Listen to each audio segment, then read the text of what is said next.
अपन देखें तो शरीर के साथ है तो अभी कर लो, क्योंकि बांधा तो हम ही ने है। कल की बात को ध्यान रखना कि पानी में रुआवजा किसने डाला है? हमने तो डाला था, है ना। और हमने डाला था तो उस रुआवजा से अब पानी को पुनः साफ करना है। ये उस प्रतिक्रिया का नाम फिर से मोक्ष हो जाएगा। जब आप रुआवजा को साफ कर दोगे तो आत्मा को कुछ बचेगा नहीं, और जब आत्मा को बचेगा नहीं तो एक क्षण लगना है, एक पलक झपकाना है, एक समय में आपकी आत्मा सिद्धालय में पहुंच जाएगी। जो गंदी आत्मा थी उसको साफ करने के लिए तो क्या करें? आचरण के ध्यान रखना। अपन जब चर्चा करते हैं ज्ञान की तो बोले कि 14 गुण स्थान होते हैं। किसके? शरीरधारी के। क्योंकि सिद्धों का कोई गुण स्थान नहीं होता। होता है क्या? है ना। ये कभी कभी विचार करना, इस मंदिर की आवश्यकता क्यों पड़ी? आप मंदिर में पूजा कर रहे हो, अभिषेक कर रहे हो, विधान कर रहे हो, है ना। इसकी आवश्यकता क्यों पड़ी? ये सब क्या है? क्रिया है। ये ध्यान रखना, धर्म नहीं है। ये सारी की सारी क्या है? क्रिया है, क्रिया। तो धर्म क्या है? आप सोच रहे हो कि हम बादाम चढ़ा रहे हैं तो ये धर्म है, हम नारियल चढ़ा रहे हैं तो ये धर्म है, हम और चावल चढ़ा रहे हैं, किशमिश काजू चढ़ा रहे हैं तो ये धर्म है। ये धर्म नहीं है, ये तो धर्म क्रिया है, क्रिया। धर्म क्या है? इन क्रियाओं को चढ़ाने में उत्साह पूर्वक, रुचि पूर्वक जो आपके परिणामों में निर्मलता आ रही है, परिणामों में विशुद्धि आ रही है, और आप विवेक के साथ उसे चढ़ाए जा रहे हो, है ना। इससे क्या होगा? पुण्य का बंध होगा, और वही पुण्य का बंध जो है परंपरा से मोक्ष का कारण है। हम तो धर्म समझ के कर रहे हैं। आचरण बोल रहे हैं कि ये धर्म नहीं है। धर्म क्या है? वस्तु स्वभावो धम्मो। वस्तु के स्वभाव को धर्म कहते हैं। कौन सा है? वस्तु का स्वभाव। वस्तु का स्वभाव क्या है? तो आत्मा भी तो एक वस्तु है। तो आत्मा भी एक वस्तु है। तो अग्नि है तो उसका स्वभाव है जलाना, जल का स्वभाव है शीतलता देना। अगर आत्मा का स्वभाव क्या है? जानना और देखना। क्या उसका स्वभाव? जानना और देखना आत्मा का स्वभाव है। तो उस स्वभाव को हम लोग क्यों नहीं पकड़ पा रहे हैं? क्योंकि अनंत भवों से हम लोगों ने क्या किया कि विभाव परिणति को पकड़ रखा है। किसको पकड़ रखा है? विभाव को, जो स्वभाव नहीं है। जिस समय बेटा क्रोध करता है, छोटा सा बच्चा 2 साल का, 4 साल का, ज़्यादा क्रोध करता है, सामान फेंकता है, तो आप परेशान हो जाते हो। परेशान क्यों? और क्या करते हो? महाराज इसको सद्बुद्धि दो, इसको पीछे लगा दो, बहुत गुस्सा करता है। तो गुस्सा तुम्हें अच्छा क्यों नहीं लग रहा? वो भी तो एक परिणति है ना। तो आपको अच्छा लगना चाहिए पर नहीं लग रहा अच्छा, तो आप क्या करते हो कि क्रोध ना करे, क्योंकि क्रोध करना इसका स्वभाव नहीं। और क्रोध कर रहा है तो ये विभाव है, और विभाव में कोई भी चीज अच्छी नहीं लगती। विभाव में जैसे बुखार आने पर दूध पीने को दे दो, दूध कैसा लगेगा? कड़वा कड़वा लगेगा, है ना। तो बोले दूध खराब है या हमारा मर्ज खराब है? क्या खराब है? मर्ज खराब है। इसलिए अपन देखें आचरण ने कहा कि दूध खराब नहीं है, पर लोग क्या कहेंगे? ये कड़वा कड़वा लग रहा है, हमें नहीं पीना। तो ये ज्ञानी आत्मा, दूध कड़वा नहीं है, कड़वा तेरा मर्ज हो गया, इसलिए क्या हो रहा है? ये कड़वा। तो हम विभाव में रह रह करके हमने विभाव परिणति को ही स्वभाव मान लिया। क्या मान लिया है? उसको ही स्वभाव मान लिया, यही स्वभाव है ना। क्या कर लिया? उसका स्वभाव मान लिया। अब अपन ये देखेंगे आचरण बोलने की कि हे ज्ञानी आत्मा, ये ध्यान रखना 14 गुणस्थान होते तो हैं, पर ये किसके हैं? जब तक जीव को मोक्ष नहीं हुआ उस जीव के हैं। बोले आपका कौन सा गुणस्थान है? बोले पहला गुणस्थान। बोले छल्लक जी महाराज आपका कौन सा गुणस्थान है? बोले 5वां। बोले मुनि महाराज जी आपका कौन सा गुण स्थान है? छठवा सातवा। छठवा सातवा? बोले हाँ।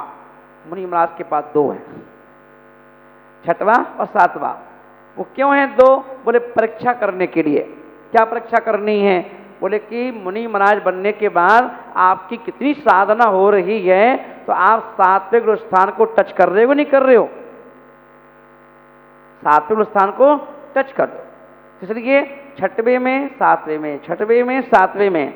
हाँ, छठवें में समय अधिक बीतेगा, मगर बीच बीच में टच करते रहो, झूले की तरह, एक बार इस तरफ एक बार इस तरफ, इससे चलते रहो।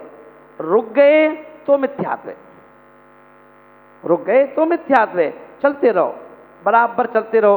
पेंडुलम चलता रहेगा तो घड़ी चलती रहेगी, पेंडुलम रुक जाएगा तो घड़ी भी रुक जाएगी ना, क्योंकि पेंडुलम से जुड़ी हुई है। इसलिए आचरण बोले कि गुणस्थान किसके हैं? संसारी जीव के। लब्धि स्थान किसके हैं? संसारी जीव के। उदय स्थान किसके हैं? संसारी जीव के। बंद स्थान किसके हैं? संसारी जीव के, है ना। सब कुछ किसके हैं? संसारी जीव के। क्योंकि सिद्धों का कौन सा गुण स्थान है? कोई सा नहीं, शरीर ही नहीं है, वहां पर शरीर नहीं है ना। तो इसलिए अब अपन देखें, अरहंत परमेष्ठी को हमने विराजमान कर रखा है, मंदिर बना के रखा है। किस लिए? क्योंकि हमें कोई ना कोई एक माध्यम चाहिए। हमारी गाड़ी सेल्फ डिपेंड नहीं है, हमारी गाड़ी सेल्फ डिपेंड नहीं है। इसलिए स्थापना निक्षेप से ये व्यवस्था बनाई गई कि आप अकेले भगवान की भक्ति नहीं कर सकते हो, आप अकेले बिना भगवान के भगवान से नहीं जुड़ सकते हो, आप भगवान के स्वरूप को पहचान नहीं सकते हो। तो उन्होंने कहा एक काम करो, ये मूर्ति बना कर रख लो, आदिनाथ की, महावीर की, किसी भी तीर्थंकर की मूर्ति बना के रख लो, और जिससे कि उनकी पूजा कर सको, है ना, उनको माध्यम बना को। पर ये ध्यान रखना, उस मूर्ति में खो मत जाना, मूर्ति में खो मत जाना। और अपन लोग खो चुके हो, क्या कर सके हो बताओ? मुनि राज से भी ज्यादा अच्छा कौन लगता है? मूर्ति। कौन लगती है? मूर्ति ज्यादा अच्छी लगती है ना। इसलिए क्या करते हो, मुनि महाराज को साल में को साल 2 साल निकल जाएं, मुनि महाराज को धर्मशाला में विराजमान नहीं करोगे, पर हर साल 6 महीने 1 साल में एक मूर्ति लाके जरूर विराजमान कर देते हो मंदिर में। पहले कितनी थी? 3, अब कितनी हो गई? 5, अब कितनी हो गई? 8, अब कितनी हो गई? 15। क्या? मूर्ति।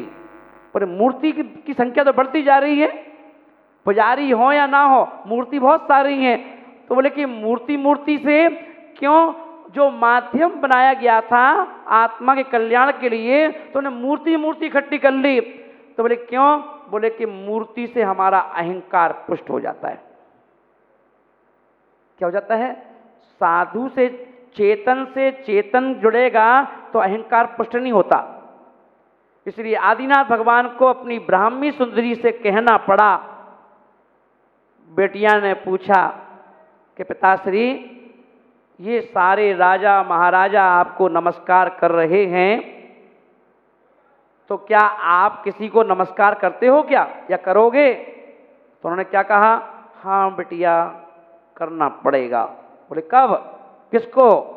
बोले जब तुम्हारी शादी होगी, है ना, और जो दामाद होगा उसके सामने तो झुकना ही पड़ेगा। दामाद के सामने कैसे सर उठा सकते हैं? झुकना ही पड़ेगा। कहा झुकने के लिए नहीं कहा, है ना। क्यों? क्योंकि दामाद मूर्ति नहीं है, दामाद चेतन है। और चेतन से चेतन के सामने जाओगे तो दोनों चेतन हो, और दोनों चेतन है तो वो कहता हम तुम्हारे सामने क्यों झुके? भरत और बाहुबली को देख लो, है ना। भरत ने कहा बाहुबली मेरी दासता स्वीकार करो, और वो क्या बोले? क्यों करो, क्यों करो? तुम भी आदिनाथ के पुत्र हो, हम भी आदिनाथ के पुत्र हैं, तुम्हें अलग दिया राज, हमें अलग दिया, मैं नहीं झुकूंगा, नहीं झुके, है ना। युद्ध करना मंजूर कर लिया, बैराग धारण करना मंजूर कर लिया, पर झुके नहीं। बोले चेतन से चेतन जुड़ता है तो अहंकार टूटता है, इसे आप देखते हो, एक रिश्ता होने पर कितना ही बड़ा व्यक्ति क्यों ना हो, कितना ही करोड़पति हो, अरबपति हो, पर दामाद के सामने तो सब कुछ फैल है ना। बस सबके सामने वो कुछ भी कर सकता है, पर दामाद के सामने बिल्कुल शांत चित्त रहेगा। बोले क्यों? लड़की दी है। क्या दी है? लड़की दी है। अब दामाद कुछ भी कर सकता है, परेशान भी कर सकता है, भेजे ना भेजे कुछ भी कर सकता है, आप उसे लड़ नहीं सकते। क्या करोगे? समझाओगे, अरे कुंवर साहब भेज दो, एक दिन की तो बात है, फिर मैं छोड़ जाऊंगा, मैं ही ले जाऊंगा, मैं छोड़ जाऊंगा। नहीं नहीं, अभी नहीं, अभी नहीं। खुद की लड़की है, पर फिर भी क्या करोगे?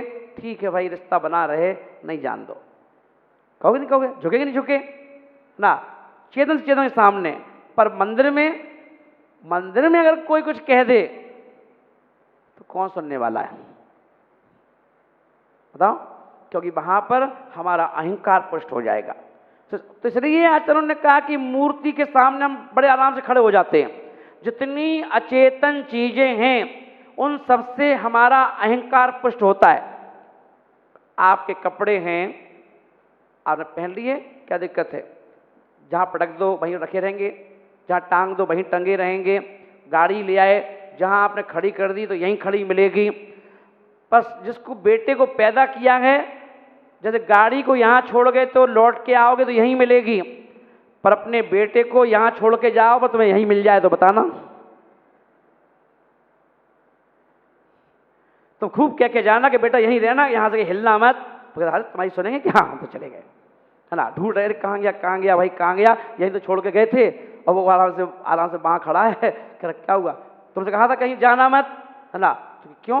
पैर हैं, मन है, दिमाग है, हमारा भी तो भाव है, चले गए हम वहाँ देखने के लिए, इसमें क्या दिक्कत है ना।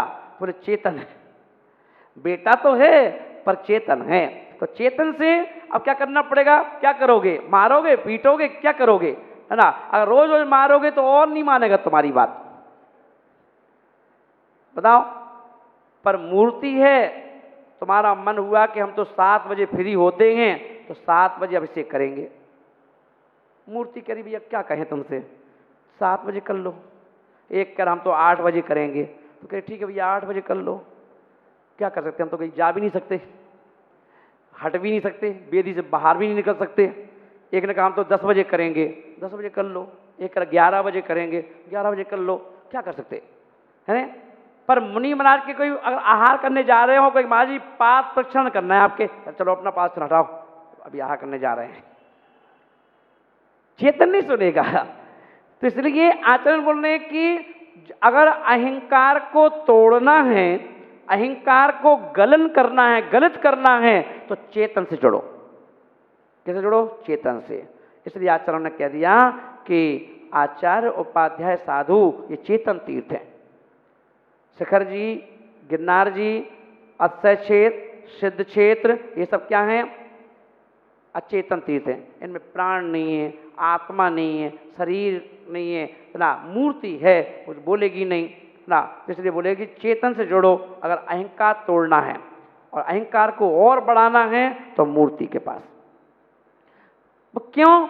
अब मूर्ति को क्यों? बोले इतने मुनिराज नहीं है, इतने चेतन नहीं है कि हर घर में बैठ जाएं, हर मंदिर में बैठ जाएं, तो इसलिए मूर्ति रखना मजबूरी है।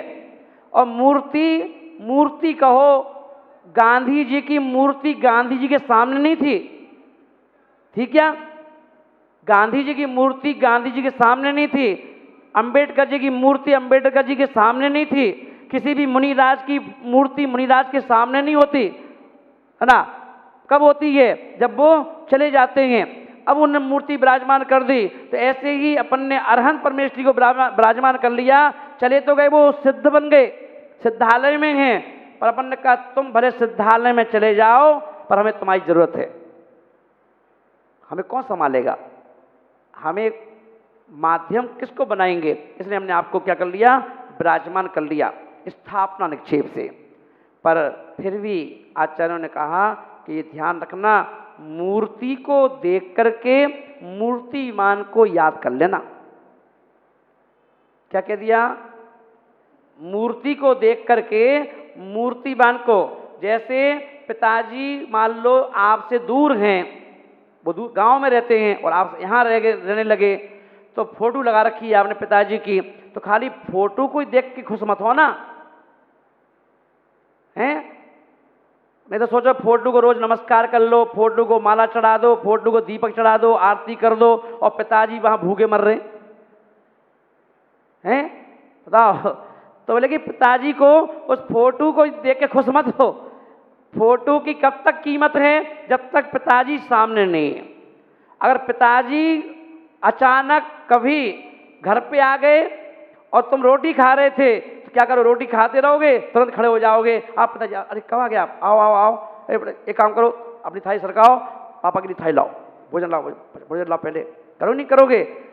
कई फोटो को देख के कहते हो क्या चलो हट जाओ, थाली पहले फोटो पिताजी को लगाओ, पिताजी को फोटो को कहते कभी नहीं कहते। इतना अंतर है कि नहीं, है ना? इसलिए आचार्यों ने कहा कि ध्यान रखना, है ना, अपनी आत्मा रूपी प्रभु और आत्मा रूपी गुरु, है ना, इनका ध्यान जरूर रखो। कितनी ही गुरु भक्ति कर लो, गुरु भक्ति से नंबर नहीं मिलेंगे, पर उस गुरु के साथ साथ अगर तुम्हारा ध्यान ये रहे कि मेरी जो आत्म गुरु है, मेरी आत्मा का गुरु है, उसका अकल्याण ना हो जाए। तो हे गुरुदेव, आपके माध्यम से मैं अपने गुरु को जगाना चाहता हूं। हे प्रभु, मैं आपके माध्यम से अपने आत्म प्रभु को जगाना चाहता हूं, ये पूजा कर रहा हूं। अच्छा ये बताओ पूजा किसकी करते हो? बोलो बोलो, पूजा किसकी करते हो? पंडित जी किसकी पूजा करते हो? भगवान की, है ना? कौन कहता है भगवान की पूजा करते हो? दर्शन किसके करते हो? दर्शन भगवान के, है ना? बताओ, भगवान के कोई दर्शन कर सकता है क्या? कर सकता है क्या भगवान के दर्शन? नहीं कर सकते हो।